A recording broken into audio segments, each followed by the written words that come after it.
right. So drum roll, here we go. So Corey Jensen and I have created an online temple class.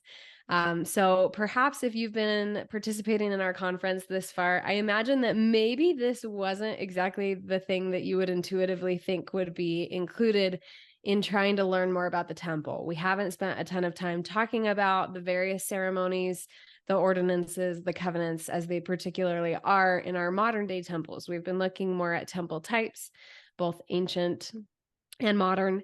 And that is very much on purpose. We think that a lot of the information that has been shared yesterday and today will hopefully be helpful to all of us as we seek to understand our current temple and how we can better apply temple living, again, becoming a temple in our everyday lives. But at the same time, we perceive that there is a very distinguished amount of knowledge that we still need to be gaining in regards to our current temple, and the doctrines that we learn there, the symbolism that is displayed there. And so with that end in mind, Corey and I have partnered to create this online virtual temple class called House of Learning, Understanding the Doctrine of the Temple. This is a project that we've been working on together for the past several months. And it's taken quite a bit of time and energy, but it has been such a beautiful process. I, at least speaking for myself, I have absolutely loved working with Corey. He's such a wealth of knowledge and testimony. He loves the temple and he is so knowledgeable about it. And so we created this as an additional resource to everyone, to all faithful Latter-day Saints who are interested in understanding the doctrine of the temple. So we're going to go through and I'm going to show you a couple of highlights of what this class is about and what you can expect from it. But to begin, we're actually just going to show you the very first part, the first module of the first lesson that is meant to kind of paint a picture of what this class is all about. So give me just one moment as I log into it, and I'll make this full screen so you guys can view. Hi, everyone. Welcome to House of Learning, Understanding the Doctrine of the Temple. My name is Megan Farner. I am the host of the Latter-day Disciples podcast, who is co-sponsoring this event with my partner, Corey Jensen, who will introduce himself in a moment. But to give you guys just a little background on me, I am a wife and a mother. I am a student of the gospel and a seeker of truth. And one of the things that I have actively been trying to understand over the last little while is the doctrine of the temple. And through the podcast and through many resources that the Lord has provided, He has given me so much more depth of understanding and background to truly value the house of the Lord. I am still learning. I'll be the first one to tell you that. So as an instructor, perhaps I won't have a ton of value for you, but I do believe that the message that we want to share in this course will be incredibly meaningful if you allow it to be. So with all that said, I want to turn it over just briefly to my partner, Corey Jensen, to introduce himself as a co-instructor. Well, thank you, Megan, and welcome. We're really happy that you're here with us and that you're taking time out of your busy life to go through this course. We feel it'll be very, very beneficial. We've spent a lot of hours working on this, and feel like this will really be helpful. So, to tell you a little bit about me, I've been attending the temple regularly for the past 38 years. I've written 3 books on the endowment and on the temple. And I've been a diligent student for a long time, and I'm still continue to be a student and still continue to learn. But I'm excited to share with you some of the things that have been helpful to me in coming to really understand what the Lord is trying to teach us in His house. Thanks, Corey. So in addition to sharing some of those doctrinal points that we have learned, which we will throughout this course, we want to talk in this first module about a few paradigm shifts that we hope you as the student will experience as we work our way through the class together. So we want to give you kind of an overview, kind of begin with the end in mind, right? So as I as I sit back and look at everything we have in the church, it's really geared to helping us from baptism up through receiving our own temple ordinances, our own endowment, and being sealed. And once we've completed that, we leave the temple on that day. Then, we return to do work for the dead, but we're really kind of left on our own as to progressing from there. And it can be easy to feel like, well, I'm done, I'm good. And instead, and I used to feel that way, but at this point in my life, I see the temple now as a beginning point and not an ending point. And we hope that that will make more sense to you as we go through this course. Our objectives is to really help enrich your temple worship, enrich the experience that you have there, and to help maybe spark some new learning, or maybe open opportunities where the Spirit can further enlighten you, and maybe present some things that you haven't considered before. We'll also be sharing a number of additional resources and tools.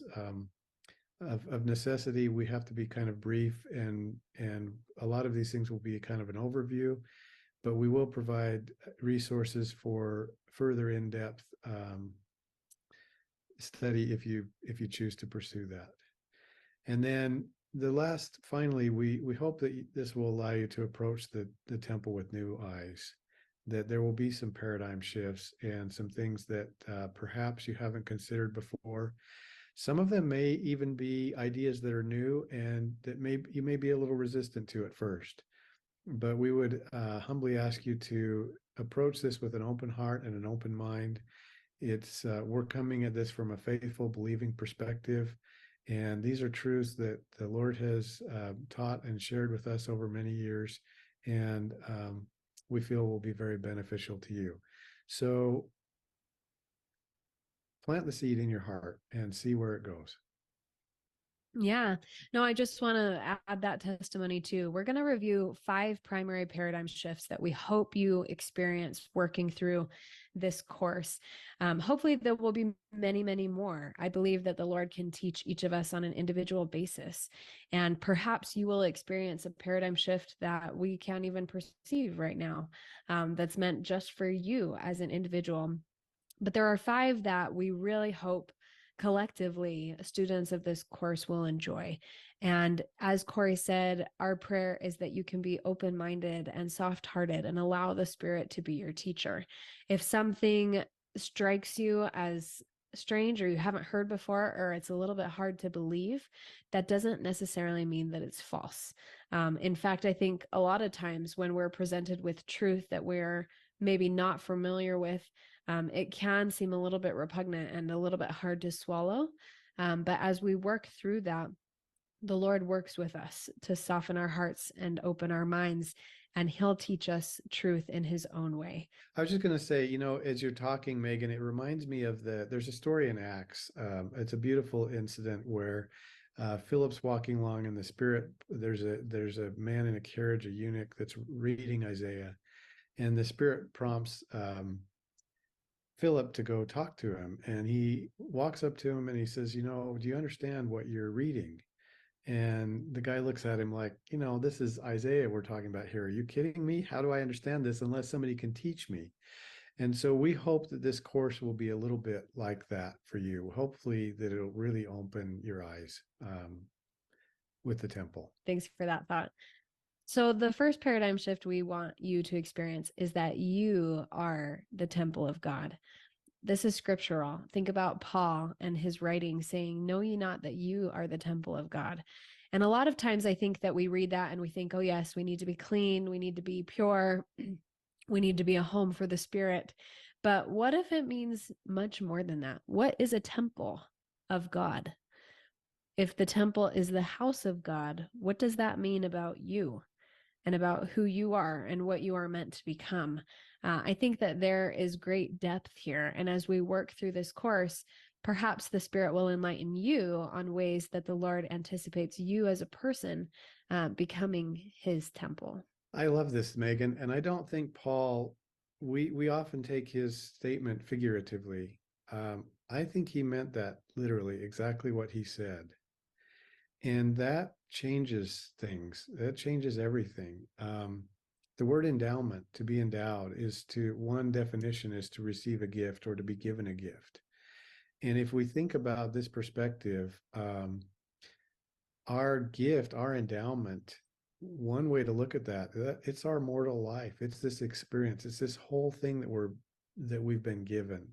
This is an endowment from God, and we are to become a holy temple of God. And with that in mind, as we go to the temple, then what we're receiving, what we're being presented there is a blueprint on how we become the temple of God. This was a big one for me, and it took me 20 years of going to the temple before it dawned on me. And I'm just a slow student, I guess, but I went for 20 years and just thought, wow, we're really looking at the story of Adam and Eve over and over again, the creation, an awful lot. Until I woke up and realized, and the Spirit opened my eyes and helped me see the endowment is not history. It's our story, each one of us.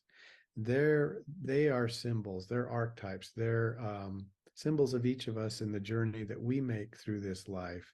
And the endowment is teaching us about that experience and about the things we need to do here. Beautiful. I know I had a similar experience the first time I went through the temple. I entered the celestial room after going through the veil, and my mom was there, and she gave me a big hug, and I was like, "Oh, so that's it. That's what happened. That was the real creation right there."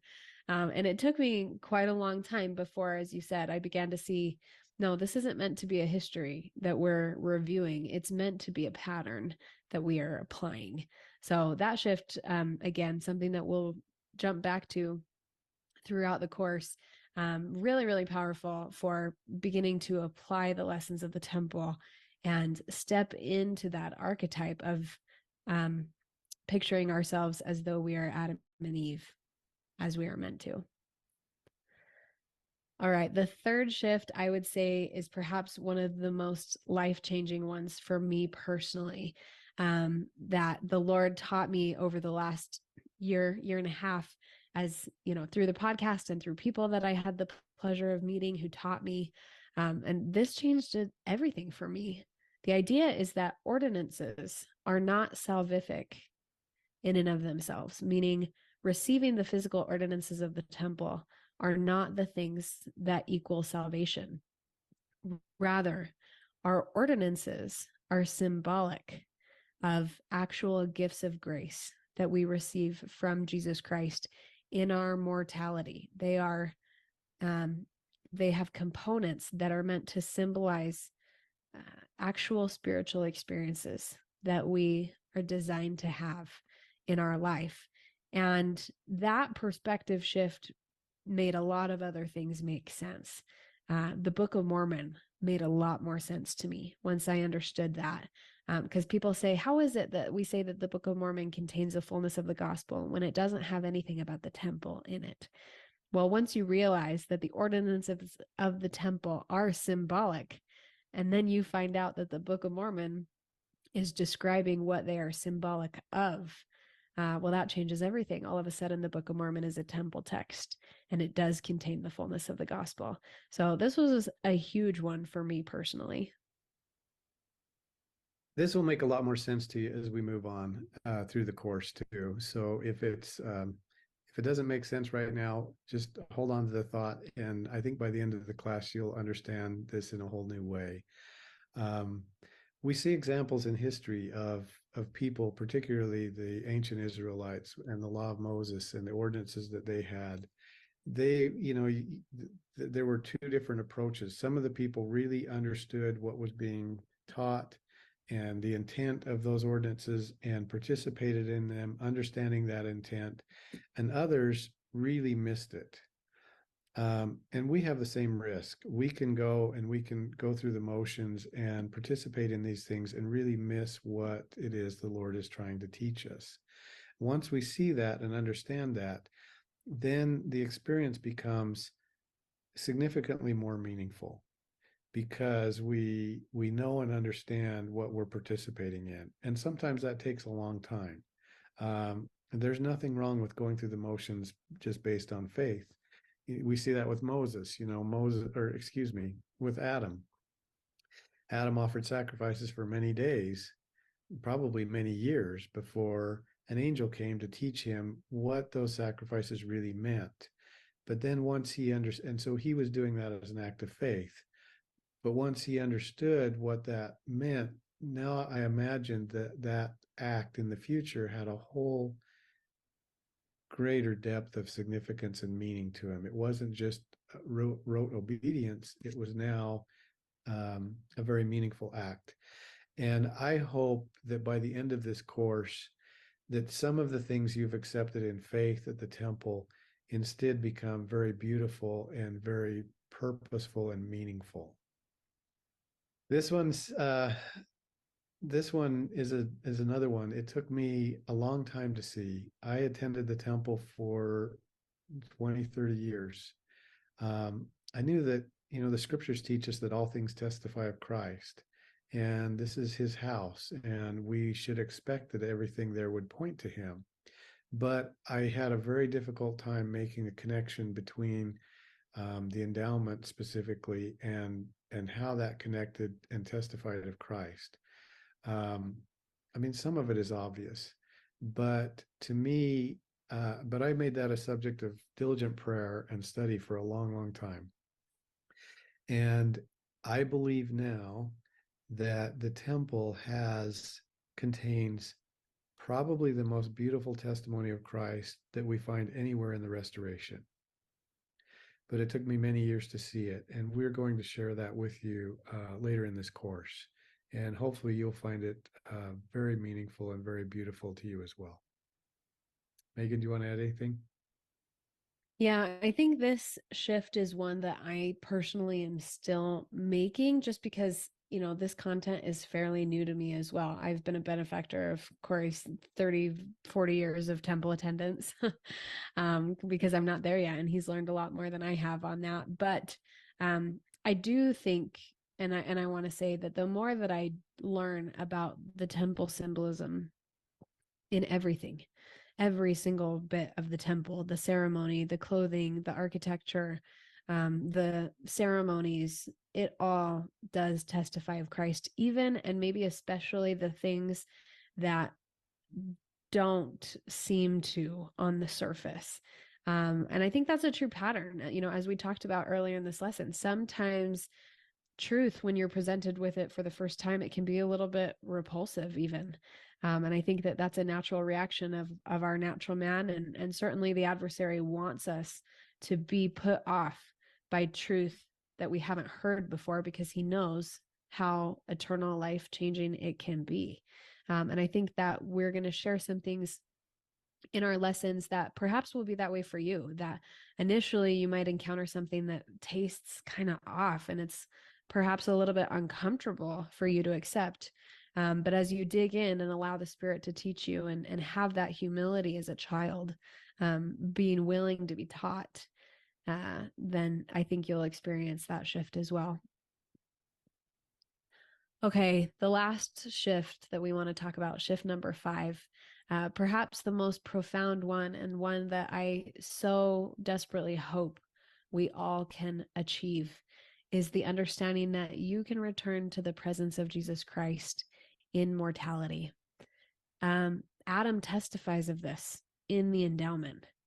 He says, Adam and Eve were talking, and Eve says, were it not for our transgression, we never would have had seed and never would have known the joy of our redemption that God gives to all the obedient. And Adam says, because of this, I know that I can, what's the phrase, Corey? I'm losing it.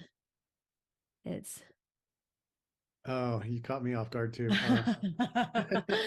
I'm losing it. Well, he said to the effect of, in this life I shall have joy, and again in the flesh I shall see God. Yep, and I think we tend to associate that with the resurrection, and certainly that's true. But more importantly, as you go through the endowment, you will find that there is no representation of death. We've associated the veil with death for a long time, and certainly death is a veil. However, we learn in the temple with recent changes, and we learn throughout scripture that veils are actually representative of many, many things. And we'll discuss several of those throughout this course. But one that you don't see really represented is veil as a death, or death as a veil. Instead, you see the veil as Christ. So what does that mean? Well, it means that the blessings that are represented in the endowment, the covenant relationship that we hope to have, the close association with Jesus Christ that we hear and read and study in scripture over and over again. Well, God is not a respecter of persons. And the fact is that the endowment is teaching us, each of us, how we can have the same experience as those great men and women. And indeed, that is the essence of redemption and exaltation, is that blessing of returning to the presence of Jesus Christ, not waiting until we die, not waiting for the second coming, but instead living the pattern of the temple, becoming a temple ourselves, so that Jesus Christ will come speedily to us. I just want to reiterate and add my witness that this is possible. We have witnesses from Joseph Smith and other modern prophets. We have testimony after testimony after testimony in the Book of Mormon and in the scriptures. And we have in the temple endowment another profound testimony, not just testimony, but a roadmap and a guide to help prepare us for this experience. And we'll discuss this more in detail. It's one of those that's a little hard sometimes for us to accept because we sense so keenly our own mortality, our own weakness, our own fallen nature, our own frailness. But that is what Christ came to fix. And this is the heart of the gospel. It's the essence. It's God reaching down to redeem man, to bring him back into his presence, and to lift man back, fallen man and woman, back into the presence of God. And so we'll examine this in a lot more detail in the throughout this course. Well, that concludes this first module. We hope that this was thought-provoking and interesting, and we really hope that if any of this resonated with you, or if you want it to resonate with you, that you will continue with us, that you will choose to take the full class, House of Learning, Understanding the Doctrine of the Temple. In our next Okay, so that is the first module of our first lesson of our new class, House of Learning, Understanding the Doctrine of the Temple. For those of you who joined a little bit late, this is our grand unveiling. Our big surprise is that Corey Jensen and I have partnered together to create this online virtual learning experience to help us better understand the doctrine of the temple and how we can apply that in our lives. So I'm going to run through and give you just a few more bullet points of information. And then Corey's going to join us and just kind of share a few thoughts. So as you can see, again, this is a virtual class available online. This class is an intermediate level course for those who have gone to the temple and who are familiar with the ceremonies and with many of the symbols that are utilized there, but who are hoping to understand how to deepen their worship and how to better apply the things that we learn in the temple. In terms of curriculum, you just watch the paradigm shifts of our introductory lesson. We also do a course overview, and we have a document of like 10 pages worth of additional resources all about the temple that Corey and I have delved into that we believe will be helpful for you. We talk about ancient temple types, where we explore temple symbolism and interpretation. We talk about the ancient tabernacle using the diagram that Nicole Hansen was going over last night. And we also talk about ancient covenant ceremonies and many of the components of those. Under ordinances and tokens, we define what an ordinance is, and we talk more about how to understand the saving ordinances. Under covenants, we talk about them as a relationship with God. We talk about 3 different covenant structures, and we discuss the 5 modern temple covenants and how we can have a deepened understanding of perhaps what those things entail. We do briefly go over the initiatory and the endowment we talk about as a pattern of progression. We also emphasize where we find the atonement in the endowment ceremony. It's pretty obvious where we can see creation and fall, but that atonement is the key piece that we really want to highlight. We also discussed that temple testimony of Jesus Christ that Corey talks about in that Paradigm Shifts video. We talk about the endowment as Christ's coronation, and we talked about Christ as King of Kings and the ransom that he has paid for each of us. And then our capstone is becoming a Templar ourselves. We go through the archetype of the brother of Jared, and we have a few things just as a course conclusion for you. Now, you may have noticed that this is a paid course. It's $19.95 for lifetime access to 19 lessons and over 6 hours of content. However, for all of our guests of Awaken Ascend, you guys will have access to this class completely free. And we are excited to provide that for you. We hope that you will enjoy this class and that it will be a benefit to you. We ask that you share it once you have taken it with anyone else that you feel inspired to who might benefit from this. And if cost is ever a question for anyone, please reach out to us because the money really doesn't matter. We use it to cover our expenses. And we certainly hope that people will feel invested in this as a learning opportunity.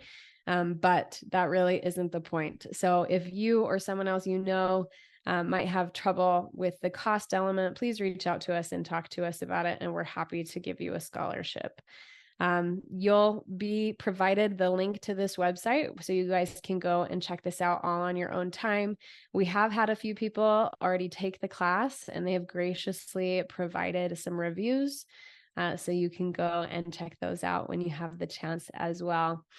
But all of that is to say that this has been such an incredible project to be a part of. I have absolutely loved working on it with Corey, and we hope it'll be a benefit to you. Corey, do you have any thoughts or anything that you would like to add? Thanks, Megan. I'm really excited about this as well. I loved working on it with Megan. It was her idea, and I really am grateful that she felt inspired to do this. I felt like the Lord led and guided us through a lot of this and through the content. If you've read my books in the past, there's not as much overlap. There is a little overlap in this course, but not as much as you would think. A lot of this is new content, so I hope it'll be very beneficial to you, and it'll bless and help you in your own journey of understanding the temple. I would hope that the temple is an important part of each of our lives. It's certainly blessed mine in so many ways. Many of the most sacred experiences of my life have been in the temple. And I feel like there's a huge need. There's kind of a void of and a real need for people, especially in our day, to understand the temple better. There's so many challenges that we face today that our ancestors didn't face 100 years ago, or even 50 years ago, or even when I grew up 40 years ago, 50, 60 years ago. The world's changed, and I really believe that we need to understand the temple in a deeper and more profound way than prior generations did. Part of that comes from an experience, and I'll share this just really briefly, and then I'll close. When I was working on my books, I tried to be very prayerful and careful about what. First of all, it wasn't my idea. I was told by the Lord to write them, and so I approached that task very humbly and very prayerfully, and trying to have him direct what he would want said and what he wouldn't want said. And I remember at one point I had a real question about, okay, should I include this content in the book or should I not? And I went to the temple fasting and praying, and I was sitting in the celestial room, and I was really looking for a yes or no answer from the Lord. Do you want me to include this? Yes or no? And the word of the Lord came to me, and I can quote his words exactly. And it surprised me a little bit, his answer. What he said to me was, I would not have my sons and daughters in ignorance any longer. I've pondered a lot on that answer in the years and days and years since then. And whatever it was, I don't even remember the specific question or the specific topic, but it is included in the book. I took that as a yes. But I've thought a lot about the Lord's answer to me and about our need to really understand things. And I believe, just with all the challenges we face individually and collectively as a church, with everything going on in the world, that we really need to be grounded in the temple.